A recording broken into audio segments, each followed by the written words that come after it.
Este próximo 23 de agosto tendremos aquí en la ciudad de Buenos Aires el placer nuevamente de ver a Bantra, que estará llegando a Niceto, en este caso con canción nueva, que es una versión de un tipo muy oscuro y muy interesante que es Draco Rosa, y estamos con los tres, Bantra, con Pape, con Charlie, con Fer. ¿Cómo andan? Muy bien, contentísimo de estar con vos. Bueno, un placer para mí, además, estar con ustedes y preguntarles cómo están hoy como Bantra, porque, digamos, fueron tirando algunas cositas así hasta esperar el disco, hasta sacarlo, algunos shows en vivo. Para aquel que los vio, yo tuve la suerte y la chance de hacerlo. Es una experimentación in progress, ¿no? Casi todo el tiempo. Y supongo que con la dinámica que tiene el mundo hoy es mucho más profunda esa justamente evolución. ¿Cómo están hoy?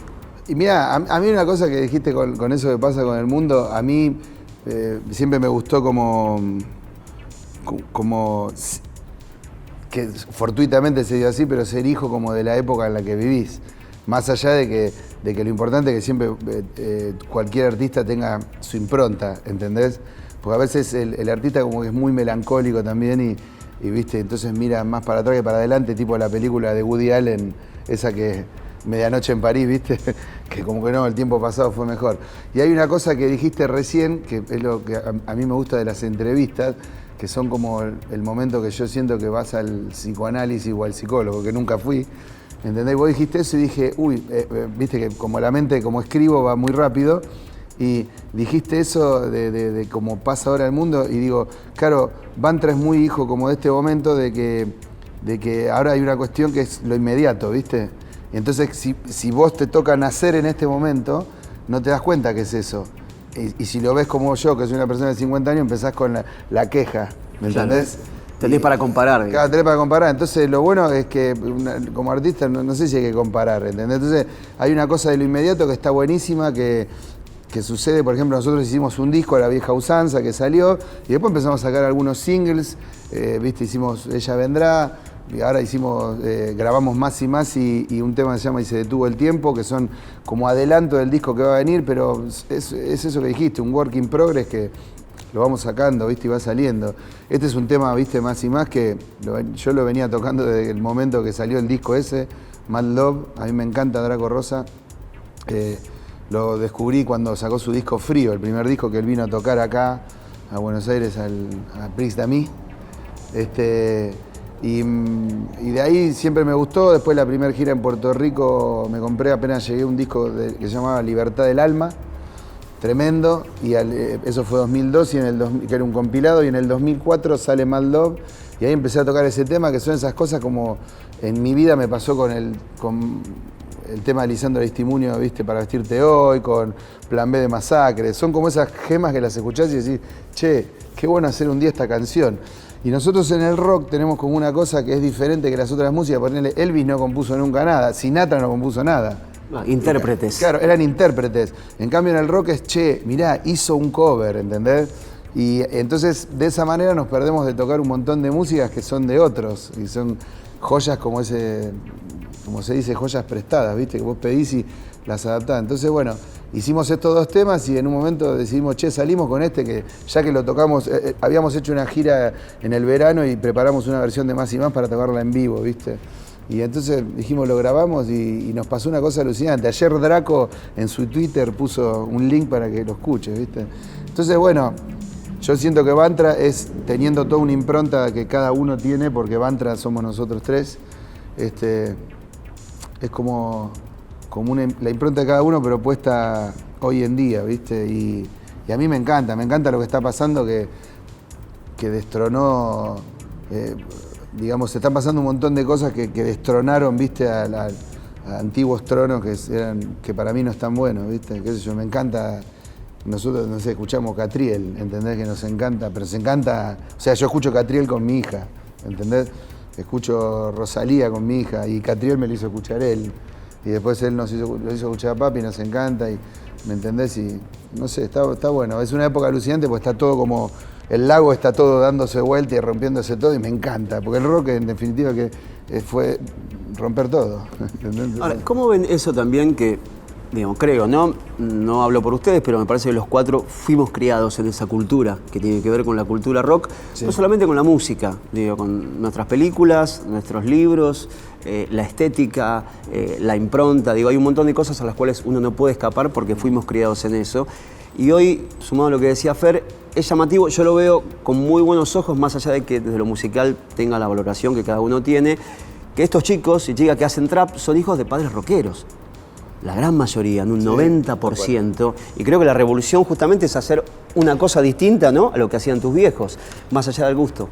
¿Cómo lo viven siendo una banda que son una banda de rock, pero son como una especie de criatura, digo, espinosa, tienen muchos picos? Sí, sí. Mira, es algo que hablamos bastante seguido nosotros, porque hay mucho prejuicio, como siempre hubo, con las cosas nuevas y con las cosas disruptivas, ¿no? Me parece que toda esta movida del trap y en general lo que está pasando con las nuevas generaciones es disruptivo y eso es imposible que no traiga un resultado maravilloso. Por más justamente que quizás, te puedo nombrar, el 95% de esos artistas posiblemente no me parezcan, no me gusten directamente, también por una cuestión generacional y por también gustos musicales y diversas complejidades que capaz que no me siento representado. Pero la verdad que los pibes salen y rompen todo y realmente rompieron con preconceptos que acá estaban demasiado de raíz, ¿viste? Y a mí personalmente también ya me estaban aburriendo.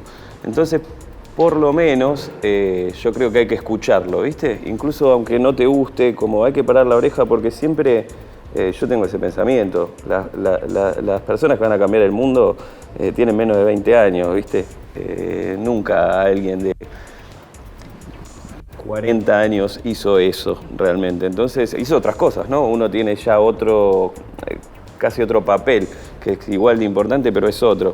Y estos pibes, la verdad, están generando algo, ¿viste? Están generando algo y están moviendo el piso cuando acá hacía bocha que no pasaba. Entonces, para mí es súper respetable eso. Nosotros, a nuestra manera, también vemos que hasta, te diré que quizás hasta absorbimos un poco de eso, como dice Fer, que empezamos a escuchar a Catriel, a Woz y un montón de otros artistas. Woz es tremendo. Paquito Amoroso y Catriel, para mí, un día estábamos zapando con Bantra, justamente en Niceto, en el que hicimos, que fue alucinante, porque Bantra tiene mucho viaje libre. O sea, a mí me gusta mucho en el show improvisar y que eso es algo que me gusta. Nunca dejo de pensar en lo que siempre me gustó, que es el vuelo, ¿viste? Y entonces con Bantra tiene mucho de eso, está preparado para que... Hay temas que pueden durar media hora y lo duran, ¿viste? Sí, que eso es un poco lo que tomamos de esto, como decir, bueno, finalmente hay que hacer lo que, ¿no? No se trata de hacer lo que uno quiere. Además, además eso disruptivo que tiene. Quería decir eso, cuando nosotros estábamos ahí en un momento y sucede que se me viene a la cabeza, estábamos escuchando, mi hija subíamos al auto y me pedía Fumando Flores con la Mote de Catriel, ¿viste? Y a mí me encanta, porque a ella le encanta Catriel. Y entonces, y a mí me encanta, me gusta escucharlo y lo descubrí por Charlie y por ella, ¿no? Que tiene 6 años. Y mi hija escucha los Beatles, o sea, escucha Kiss, porque a ella le gusta, lo va descubriendo, yo nunca le impuse nada. Y entonces, en el escenario se me vino y en el medio de un tema nos pusimos a tocar súper pesado así, ok, Fumando Flores con la Mote, nena, no me pienso ahogar con tanto culo en mi celular. Y entonces empezamos a tocar y viste, duró un rato y estuvo buenísimo todo ese pedazo de esa canción. Y después un chico me escribió, yo había subido un pedazo de eso, digo, resumen de Niceto y puse ese videíto, viste, que lo grabó Rama Quesada, lo grabó desde el balconcito de Niceto y me lo mandó. Y lo subí.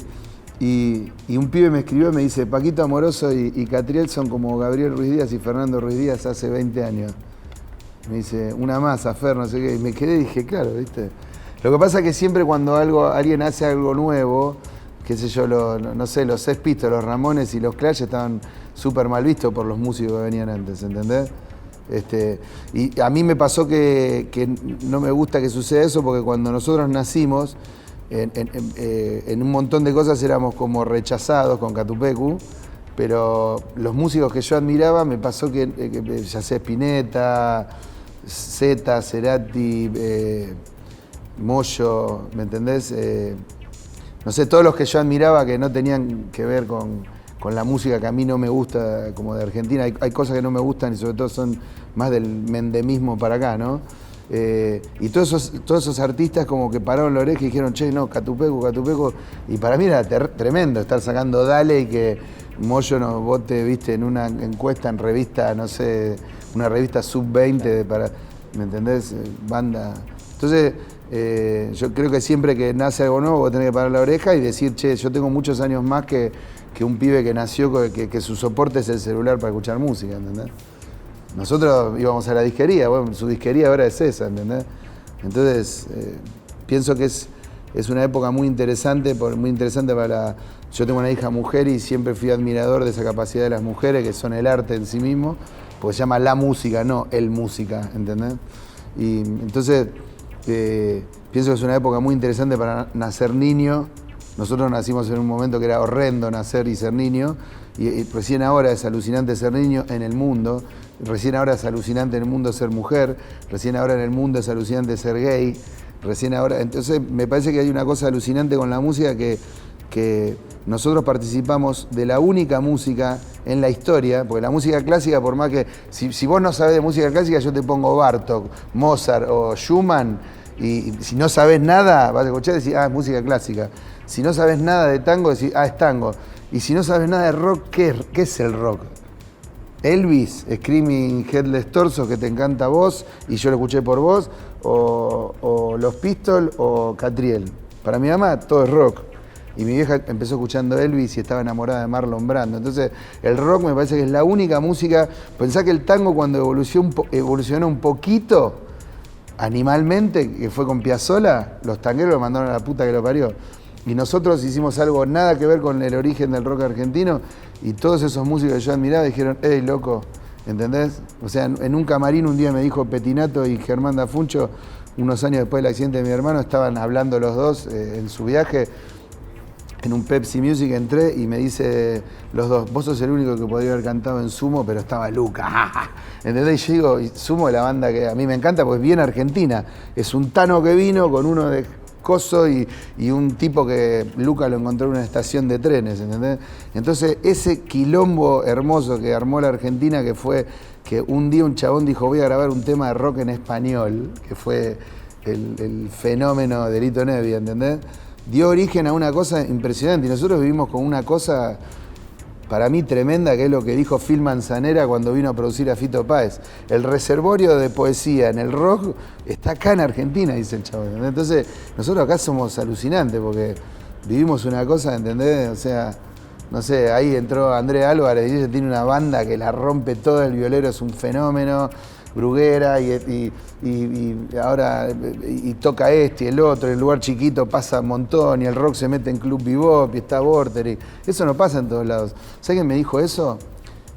¿Cómo se llama el violero que está acá en Argentina, que tocó con Mick Jagger? Jimmy Rip. Jimmy Rip. Un día le digo, che, escúchame, le digo un día, pues yo ando en moto, ¿viste? Y él me muestra, perdón pero es algo que me emociona decirlo, ¿no? Hablábamos de moto, entonces me dice, esta es mi Harley Davidson allá. Claro, el tipo tiene una casa ahí en Beverly Hills, la alquila, no sé, como si acá la alquilábamos 20.000 pesos, la alquila $20.000, y vive acá y dice, ¿sabes qué pasa? Él es de Nueva York. ¿Sabes lo que me dijo? Una cosa que me rompió la cabeza.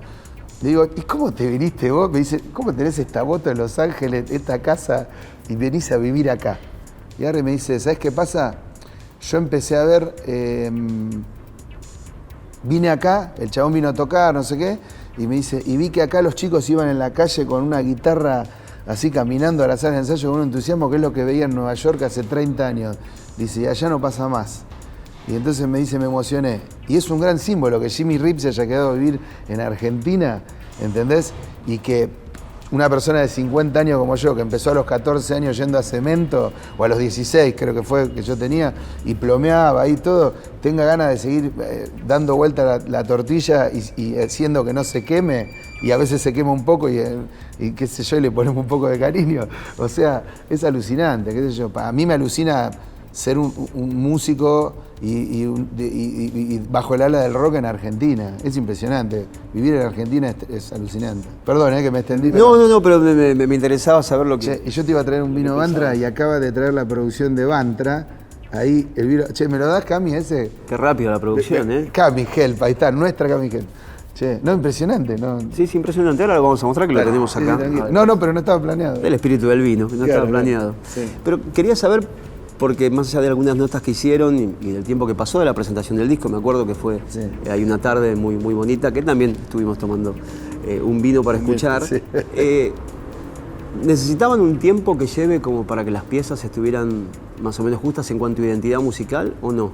¿O eso ya fue antes de grabar inclusive? Yo creo porque cada proyecto supongo tiene su tiempo, no, si bien eso, se conocen. Eso totalmente, pero igual pasa que la identidad musical nuestra fue tan fortuita, porque realmente estuvo tan poco planeado, que la identidad musical sencillamente se dio por la fusión de lo que cada uno tenía para dar, ¿no?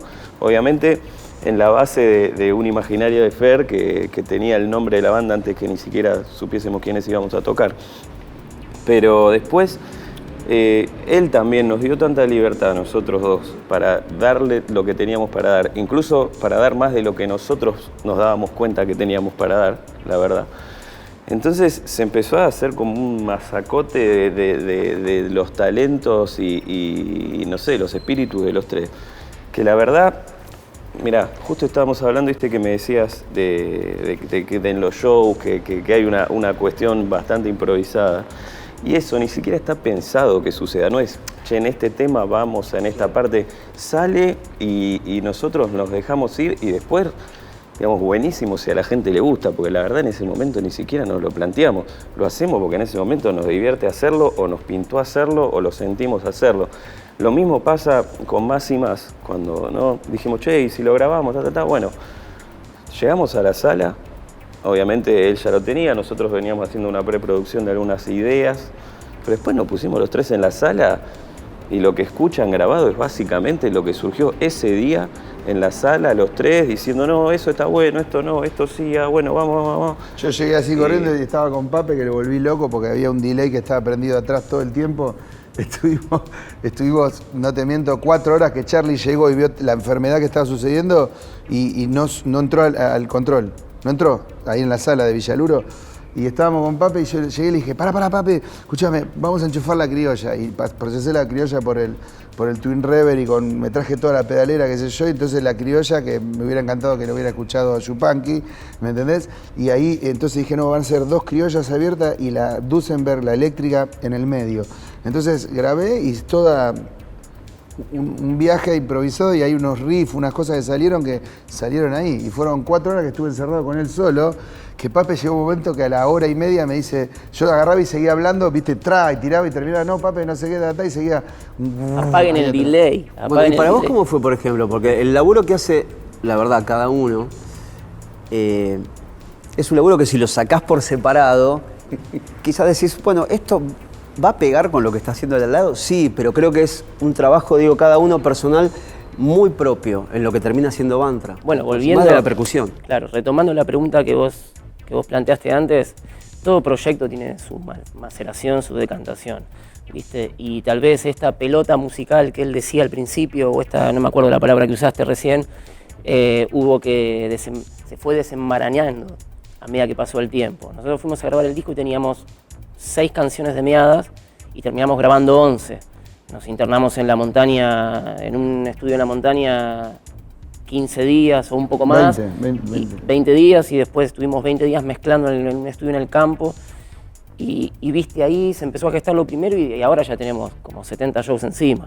Entonces, obviamente, 70 shows ya. Y entre los eléctricos y la cantidad de acústicos eléctricos ya estamos en los 50 más o menos. Entonces, cuando empieza a pasar eso, obviamente empieza a decantar y ahí empieza a tomar como cierta identidad. Y cuando llegamos a grabar Más y Más, y el otro tema fue muy natural.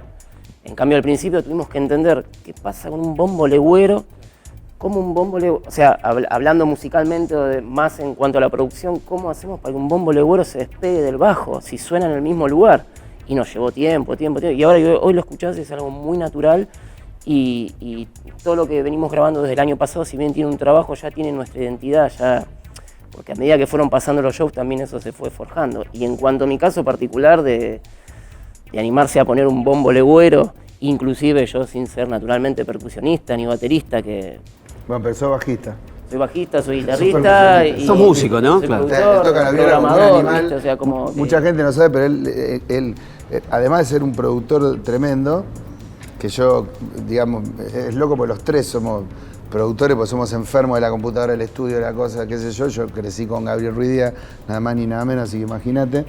Y bueno, él es tremendo productor, grabó cantidad de gente del indie, de Buenos Aires, del under y todo, y a la vez es un violero asesino y un bajista asesino, ¿entendés? Entonces, digamos, yo me considero un bajista bardero, ¿viste? Que vengo de que toco el bajo porque lo amo, que me parece el instrumento más lindo, y él es bajista, además de guitarrista, tremendo también, y él es bajista y guitarrista. Entonces, al haber tres tipos que aman el bajo, hay como una cuestión también con la percusión tremenda. Entonces, él con el tipo de bajista que es, ya sos percusionista, porque el bajo y la percusión van juntos. Entonces, por eso ese conjunto que hizo, vos pensás que él empezó con un legüero así, que tiene toda una historia hermosa, y después empezó a desarrollar ese legüero compacto que se llama, que se empezó a hacer porque los Es folcloristas... chato, no sé si se lo llevan a ver, pero es con el que toco ahora, que es... Nada, es así, es como si fuera una conga compacta, pero es un legüero. Claro. Que, Y él lo nada, fue desarrollando con... ¿Cómo se llama? Con Martín Parra, que es un luthier de Maipú, Mendoza, que bueno, se trabaja mucho en folclore y ahora hace un tiempo ya, digamos, desde que nos conocimos, también empezamos a meter ahí en el rock. Es un Frankenstein alucinante, ¿viste? Como el bajo de Gaby, que era el Frankie, él le Sí, decía... en un punto Bantra es eso, como un... Bantra es un Frankenstein, ¿viste? Porque es eso, ¿viste? Cuando uno esperaba escuchar la caja, la tarola, el tambor, en el lugar que tiene que ir, se encontraban con un aro, ¿me entendés? O se encontraban con un audio que no tenía nada que ver, que Suena estaba cumpliendo grave, esa función, pero... suena grave, suena... Y cuando esperaban escuchar un bombo de piso, había un repique de parche de legüero, ¿viste? Ahora con el tiempo se fue fusionando y hay ciertos elementos más, tal vez de la batería clásica, ¿no? Pero con otro audio. Mucho porque, de electrónica. porque no suena. Entonces, digamos, eso también vas encontrando y en un momento nos vimos cuando entramos a grabar Ella Vendrá y que fue el año pasado, ¿no? Y decíamos, che, pero esto cuánto tiene de lo original que éramos al principio, que al principio era, hasta estábamos sentados y yo tenía el legüero entre las dos patas y tocaba, ¿viste? O así o así, ¿viste? ¿Y qué importa? Dijimos. O sea, si al principio no nos importa meter un legüero, ¿por qué nos va a importar ahora meter un tambor o... ¿viste? Y va a mutar y te puedo asegurar que lo próximo va a ser mutado también. Así como hoy hablaba atrás, perdón, hablaba con Rodri ahí antes de arrancar la nota y me decía, no, porque la versión original no es rockero. Y yo decía, bueno, Draco es rockero, ¿me entendés? Pero... Y pensamos que finalmente Más y Más terminó siendo una amalgama hecha por músicos de rock, por una banda de rock, pero vos lo escuchás y si bien dista de la versión original, tiene como una esencia y tiene una guitarra criolla procesada, no tiene una viola rabiosa, ¿me entendés? Entonces ya tal vez no tiene el bombo legüero con el repique, con un audio, con una impronta afro o ancestral, como nos pasó al principio con el disco, ¿viste? Que escuchás todo eso, toda esa cosa roots y ancestral, pero hay una guitarra criolla, ¿me entendés? Y hay un bajo pulsado de una manera, entonces, ¿qué nos importa? Vamos a por la música. Bantra es eso, tiene ese Frankenstein que también nació desde una idea de Fer, que como él dice, arrancó con un charango y un ukelele, después con un legüero, después con las máquinas de Charlie, después con el bajo de Charlie, y hoy sigue mutando. Y si lo linkeamos con la primera pregunta, de que cuando hablamos del trap y pasamos a Catriel, y bueno, en un punto el rock también, cuando en su momento decíamos, cuando él contaba y lo emparentaba en la época de música clásica, y era distinto y estaba mal visto y al principio no se entendía y era lo que hacía que esté bien, ¿me entendés? Y un poco estas nuevas generaciones al principio, ahora porque ya lo tenemos internalizado, que el trap que es como la nueva versión del hip hop de hace 20 años, ¿sí? Para los que escuchamos hip hop hace 20 años, pero ¿qué pasa? Al principio todo, no, mira lo que está haciendo tal, cualquiera, no es música, y ahora ya medio todos vamos adoptando, ¿viste? Y al principio es raro, está mal, es feo, y eso lo hace estar bueno. Entonces cuando decís, che, pusimos un legüero, está buenísimo, y ahora no lo ponemos más, ¿qué van a decir? Y está buenísimo también, ahora está la criolla, y lo próximo. Sí, los tres al venir también de lugares tan distintos, ¿viste? Y tenemos como mucha falta de prejuicio en ese sentido. No, acá no, si bien se puede decir que es una banda de rock, pero a la vez tampoco puede decir que es una banda de rock.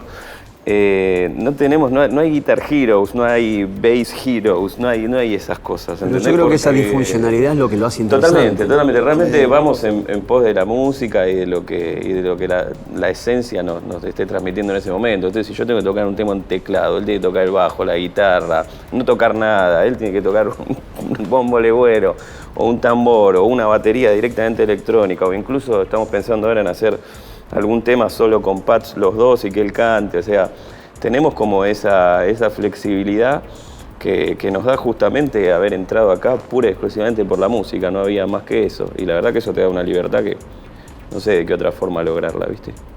Les hago una de las últimas que me intriga saberlo realmente, por lo que venimos hablando y más o menos conociendo un poquitito la formación y la llegada de cada uno para armar Vantra. Si los temas van apareciendo por esta búsqueda y construcción, o si todavía uno puede llegar a tener, mira, tengo estos 3 acordes, después abrí un puente por acá, no te digo un estribo, pero después la canción se acomodaría por acá. O prefieren que eso sea mucho más de acuerdo a chocarse entre los 3 y comenzar a hacer música para ver qué sale, porque digo, no es una banda que uno pueda tener parte A más parte B igual parte C. Mira, no es así. Hay una cosa que es lo que yo conozco, ¿viste? Un poco que es como desde que yo empecé a componer un tiempo antes de Catupecu y después hasta me cuesta utilizar la palabra componer porque yo creo que vos sos un medio de un montón de cosas del imaginario colectivo y bajan, qué sé yo, ¿entendés? O sea, yo no hubiera hecho nunca la música que hice si hubiera nacido en el 70, ¿me entendés? Cuando nací, soy una banda que empezó en el año 90, viniendo de la New Wave y del punk, esa es mi base, y después descubrí un montón de otras cosas, ¿no? Después descubrí Laurie Anderson, Frank Zappa, Bowie, y qué sé yo. A mí, como ahora un chico escucha trap, yo escuchaba los Sex Pistols, y para mí todo lo anterior era una mierda. Y después dije, no, mirá, o sea, yo cuando era chico, si escuchabas los Beatles no tocabas con nadie y no te ganabas una chica y nada. Los Beatles eran como una banda de viejos hasta hace poco, ¿entendés? Entonces, digamos, mi concepto siempre fue como, pensá que yo todas las composiciones que hice de entrada ni siquiera tenía un aporte de estudio, componía las cosas así y iba al otro día y le decía a Gaby, mirá, es esto, y tengo mucha memoria, entonces tocaba el tema entero y la letra ni siquiera la notaba y me la acordaba, es un delirio, ¿no? Entonces fui viviendo diferentes etapas, pero siempre me tocó, en mi papel fue como la base de cada disco que venía de Catupecu, o pasó también con Vantra, es yo encerrado en el laboratorio, que tengo esa capacidad, bajan las cosas y después lo producíamos con Gaby, y ahora eso sucede con Vantra. Entonces hay como una base que viene desde ese lado. Lo que pasa es que yo siempre que estoy componiendo, como compongo, vos fíjate que yo paré a Catupecu y no hice un Fernando Ruiz Díaz solista, porque amo el grupo. El grupo es tener un espejo enfrente tuyo y ver un tipo que no es que yo le digo, che, haz esto. ¿Me entendés? Porque siempre es, no, traigo esto acá y eso después se desarrolla. Como decir, bueno, che, trajo un arbolito y después ese arbolito se convierte en un bosque. Algo así sería, ¿entendés? Y el bosque tiene lagos en el medio, árboles que se caen, uno que crece más alto. Eso es un poco lo que sucede. Entonces, digamos, hay como una base que podría ser eso, pero después suceden cosas como, por ejemplo, a mí uno de los temas que más me gusta de Vantra es la suma de nada y todo.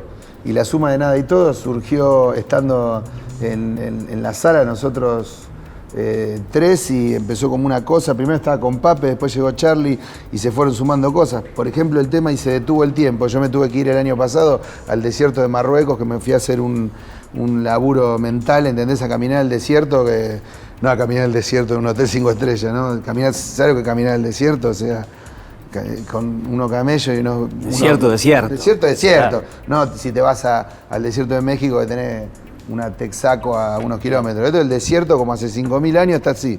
Y me fui a hacer un laburo en la cabeza porque tenía que morir unas cuantas cosas ahí. Y bueno, eso me dio, y se detuvo el tiempo, que es el tema que va a venir, que empecé a escribir ahí, qué sé yo, y rescatando después de ese momento, me agarro el iPad que tenía un montón de cosas y escucho una cosa que estaba encerrada cuando ahora estamos en la sala histórica de Catupecu, que ahora está Vantra ahí, Pero una cosa que habíamos grabado cuando estábamos ensayando, ya salió el disco El Desierto de Dios, y Pape estaba probando uno de los artilugios electrónicos que usa, y no sé, le metió como una tabla y empieza a hacer tuk, tuk, tuk, tuk, tuk, tuk, tuk, tuk, tuk, tuk, tuk, tuk, tuk, y tenía una cosa que arranca con un boom, boom, le digo, para, dale ahí. Y yo empecé con la can, y empiezo a hacer como unos arreglos, una cosa. O sea, yo estaba estudiando y fue una interpelación. No, para. Y hace mucho a mí me pasa cosas eso. de... Cuando surgen los temas en la sala es eso. ¿Entendés? Entonces digo, para. Y no sé qué, toca. Entonces grabé toda una cosa que en el celular, y él lo grabó en su celular y después lo bajó y él me lo pasó al iPad. Y entonces estuvo 2 años ahí. Lo escuché y dije, este es el tema que venía escribiendo del desierto, pero la música se adelanta. Cuando yo fui al desierto, había escrito con Bantra, en realidad lo había hecho solo en casa, El Desierto de Dios, que después fue mutando y es lo que hicimos, yéndome a México, que para mí México y Mendoza son el desierto de Dios, porque yo, donde hace eco su voz, donde se encuentra con sus mejores recuerdos, ¿viste qué sé yo? Y entonces, cuando estaba caminando el Desierto de Dios, dije, mirá cómo se adelanta el arte y la música siempre. Y estaba caminando y decía, esto es lo que escribí hace 2 años, boludo, y ahora estoy acá. ¿Entendés? Entonces, después la canción que venía escribiendo ahí hizo así, se amalgamó. Charly, mirá, esto es así. Pum, arrancamos, y se detuvo el tiempo. En 2 meses, vos lo vas a escuchar dentro de poco cuando vengas a mi casa a buscar el vinilo de Bantra, que estoy acá cerca de Berlina Vorterix. Y digo, mirá cómo la música va haciendo. Entonces, por ejemplo, y se detuvo el tiempo, es una deformidad. Arrancó con nosotros 2, con Pape, porque estaba estudiando. Yo entré en el estudio, en mi casa, el estudio que tengo en mi casa, ¿no? La sala de Villaluro, y pasó eso. Entonces, después Charly. Sí, de hecho, terminamos casi el tema y no estaba la línea de bajo. Y yo un día dije, no, espera, yo después lo voy a hacer. Y un día me quedé hasta a las 2 de la mañana, nos fuimos a ensayar y me quedé y la hice ahí. Solo. Y después él volvió y no, está bueno, pero esto, a ver, cambiémoslo acá, Y el proceso ese tema es quizás un ejemplo bien claro de cómo funciona el proceso compositivo nuestro, ¿no? Que termina de ser, la verdad, la esencia son las canciones de Fernando, porque realmente es eso, ¿no? Él y sus letras y lo que él quiere expresar, pero él tiene una idea concreta y deja esos espacios para que nosotros lo completemos, ¿no? Hasta que en un momento Fa dice, ok, esta idea que vos tuviste es justamente la que yo estaba esperando, buenísimo, pla. Y ahí se termina de amalgamar algo que, bueno, esperemos que siga vos pusiste una palabra que me encantó, que fue intriga. Me intriga cómo sucede eso. Bueno, es que es una intriga constante, ¿entendés? Eso es alucinante. Para mí es como el vértigo. A mí me gusta andar en moto, me gusta, cuando fui a surfear a México me dediqué a surfear, cuando fui a esquiar me encanta esquiar y tuve un tiempo que me encantaba esquiar y me gustan como escribí en Metrópolis Nueva, ¿viste? Los vértigos que nos gusta buscar. Para mí es eso, ¿entendés? Para mí andar en moto es eso, no te puedes caer. ¿Y por qué? Porque te caes, te matás. Y yo no me caí nunca en 2.500 kilómetros de ripio en el sur y un viaje de 5.000 y otro de 500.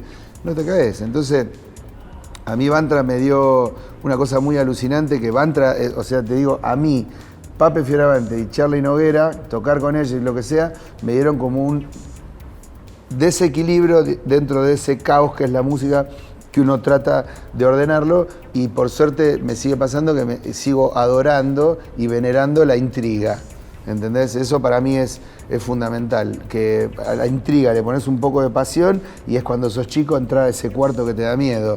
Y a mí la próxima canción me da miedo porque te mentiría si te digo que las canciones duelen, ¿viste? Yo te cerraría toda esta idea con algo que dijo Piazzolla. Yo le pregunté un día a Melita Baltar si era verdad el mito cuando grabé con ella, y me dijo que sí, que era verdad. Se fue a probar un cantante con ella, yo lo amo a Jairo, que fue para mí, porque era como, para mí Piazzolla era como Paco de Lucía, ¿viste? Que Paco decía que él siempre quiso cantar, pero no podía. Entonces lo tuvo nada más ni nada menos que a Camarón, ¿no? El mejor de la historia. Entonces, Jairo para mí y a Melita, nada más ni nada menos, ellos 2 con él. Para mí es una locura lo que hicieron. Pero otro cantante que no es ni Jairo ni Amelita, él hizo como un casting. Y había una leyenda que después me corroboraron que es verdad, que viene este tipo y él lo manda a estudiar. Nadie sabía que era un casting, pero él lo entrevistó a este tipo, lo hizo cantar, que yo le dijo, bueno, te voy a mandar 4 meses a estudiar con una profesora, que era una famosa profesora, no muy famosa porque tiene un método raro, que era una alemana, qué sé yo, algo así, ¿no? Lo manda a estudiar como 4 meses y le dice, andá, y después cuando volvés hablamos. Después se denota que mandó a muchos a estudiar, y después quedó Y cuando se está yendo, viste como Bilardo en el partido de Argentina con Brasil, que no le dijo nada en los 15 minutos eso y salieron y Maradona le pasó a Caniggia y metió el gol, bueno, algo así. Se va y le dice, pibe, se da vuelta a este chabón y lo mira a Piazzolla y le dice, esto tiene que sangrar. Si no sangra, no sirve. Y si no sirve, te vas. ¿Entendés? Y para mí esa es la música, ¿entendés? Y yo le pregunté a Melita, ¿cómo era el Astor? Fumaba porro, qué sé yo. Me dice, no, una vez fumó y se sentó así y decía, qué lindo. Y le digo, ¿y a quién escuchaba? Me dice, a Spinetta. Ponía en vinilo Almendra, dice, y lo daba vuelta así, y decía, esta es la música de Buenos Aires, la música de Buenos Aires nueva, es esto, Spinetta, ¿no? Almendra. Y le digo, ¿cómo era? Y se levantaba a las 7 de la mañana y estaba sentado en el piano ya y todos los días, para él su vida era tocar y componer y todo, y hacía eso. Y ganó guita a los 45 años recién, ¿entendés?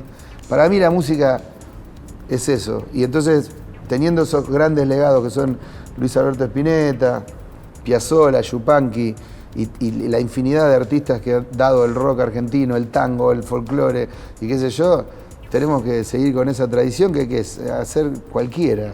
Ellos que hicieron cualquiera, eran unos irreverentes y así es, ¿no? ¿Qué sé yo? Un placer siempre, la verdad, hablar con ustedes tres. Recordamos que Bandra está tocando ahora 23 de agosto en Niceto y bueno, después esperaremos las canciones que vayan saliendo. Fernando, Charlie, Pape, los tres, muchas gracias. Gracias a ustedes y salud y vamos, Vorterix y Bernina Vorterix. Salud, Bandra con ustedes. Salud, vamos.